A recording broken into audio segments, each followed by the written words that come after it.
AVP 24 news से मैं गीता। वक्त हो गया है फास्ट से भी फास्ट खबरों का। किसान आंदोलन में शामिल होने पर कांग्रेस अध्यक्ष राहुल गांधी ने कहा कि वे असत्य, अन्याय, अहंकार पर खड़े हैं और हम सत्याग्रही, निर्भय, एकजुट यहां खड़े हैं। कांग्रेस की महासचिव प्रियंका गांधी वाड्रा ने मोदी सरकार पर तंज कसते हुए कहा कि इस देश में अपनी आवाज उठाना, प्रदर्शन करना और अपनी मांगों के लिए आंदोलन करना एक संवैधानिक अधिकार है। जायज मांगों के लिए आवाज उठाने वालों को डराने और धमकाने के लिए सत्ता का दुरुपयोग करना एक घोर अपराध है। और उन्होंने कहा कि जिस प्रॉपर्टी योगी आदित्यनाथ बैठे हैं वह उनकी नहीं, देश की जनता की है। यूपी के मुख्यमंत्री योगी आदित्यनाथ ने युवाओं से अपील करते हुए ट्वीट कर कहा कि वह किसी के बहकावे में न आए। आज कोई गलत नहीं कर सकता है। जिसको अपनी प्रॉपर्टी जब्त करवानी हो वह गलत कार्य करें।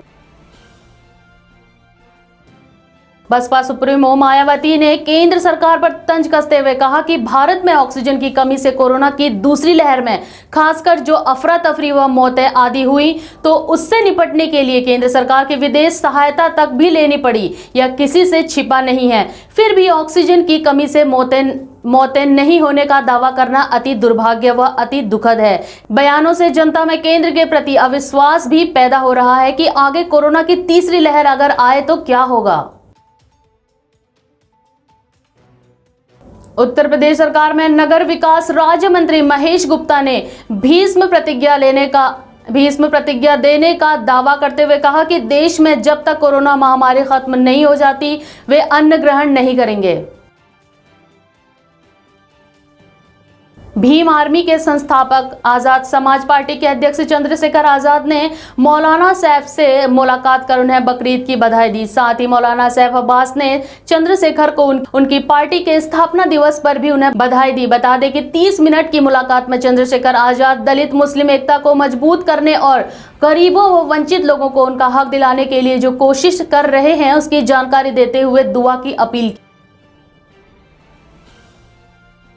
विकेट कीपर बल्लेबाज ऋषभ पंत कोविड-19 से पूरी तरह ठीक हो चुके हैं, जिसके बाद अब वे टीम के साथ 28 जुलाई से होने वाले दूसरे अभ्यास मैच में चयन के लिए उपलब्ध रहेंगे। यूपी में तेज रफ्तार का कहर थमने का नाम नहीं ले रहा है। बता दें कि थाना काकोरी के अंतर्गत अंधे की चौकी के पास यूपी 32 FU 6769 बाइक सवार एक युवक की सड़क हादसे में मौत हो गई।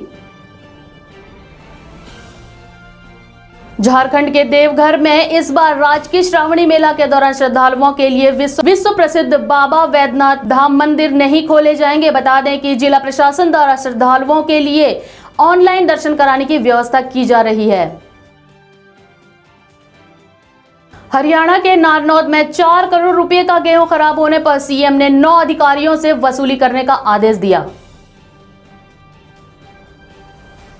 यूपी के आगरा में एक महिला और उसके 3 बच्चों का शव मिलने पर एसपी सिटी ने बताया कि कोतवाली थाना क्षेत्र में पुलिस को 4 शव मिलने की सूचना मिली थी। इसमें एक महिला और 3 बच्चे हैं। शव को पोस्टमार्टम के लिए भेज दिया गया है। साथ ही कुछ लोगों को हिरासत में लेकर पूछताछ की जा रही है।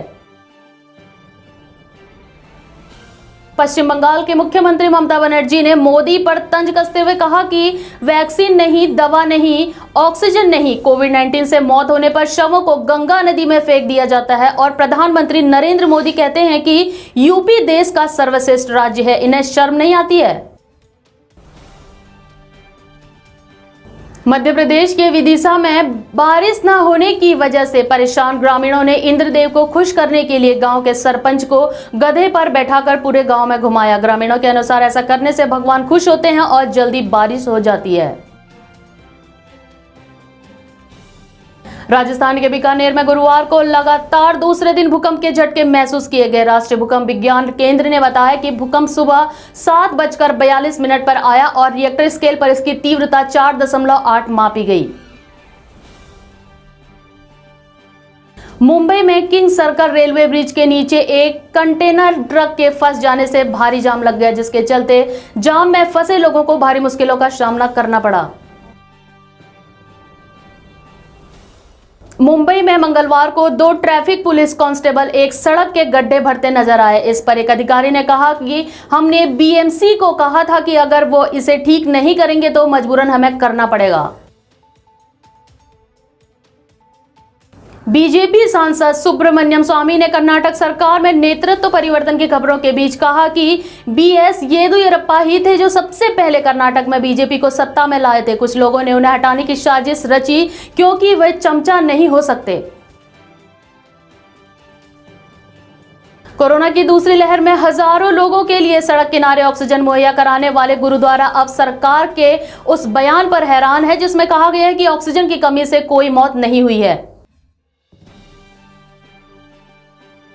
नॉर्थ 24 परगना में टीएमसी कार्यकर्ता की गोली मारकर हत्या कर दी गई। इस बीच हत्या के पीछे स्थानीय कारोबारी बाबूलाल का नाम सामने आया है। फिलहाल पुलिस मामले की जांच कर रही है।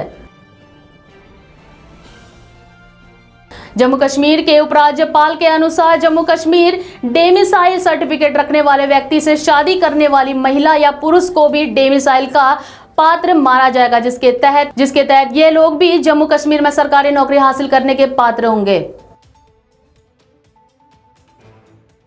इजराइल टेक फर्म एनएसओ समूह ने उन आरोपों को खारिज किया है जिसमें कहा गया था कि उसके पेगासस स्पाईवेयर का इस्तेमाल फ्रांस के राष्ट्रपति एमैनुएल मैक्रों को टारगेट करने में हुआ था। आईसीसी ने बल्लेबाजों की ताजा वनडे रैंकिंग जारी कर दी है। सीरीज न खेलने पर विराट कोहली व रोहित शर्मा ने 9 व 8 रेटिंग पॉइंट गंवाए। सऊदी अरब ने महिला सशक्तिकरण की ओर से कदम बढ़ाते हुए अपनी पहली बार एक बड़ा फैसला लिया। बता दें कि पहली बार मक्का और मदीना में होने वाले हज यात्रा के दौरान दर्जनों महिला सैनिकों को सिक्योरिटी के लिए तैनात किया गया है। इन सैनिकों का काम यात्रा के दौरान सुरक्षा निगरानी करना है। पेगासस जासूसी कांड में केंद्र सरकार के खिलाफ प्रदर्शन की योजना बना रही कांग्रेस नेता आराध्या मिश्रा को हाउस अरेस्ट किया गया, जिस पर उन्होंने कहा पत्रकारों व संवैधानिक पदों पर बैठे लोगों का फोन टैप करवाना मौलिक अधिकारों का हनन है। गृह मंत्री व प्रधानमंत्री की जिम्मेदारी लेनी होगी।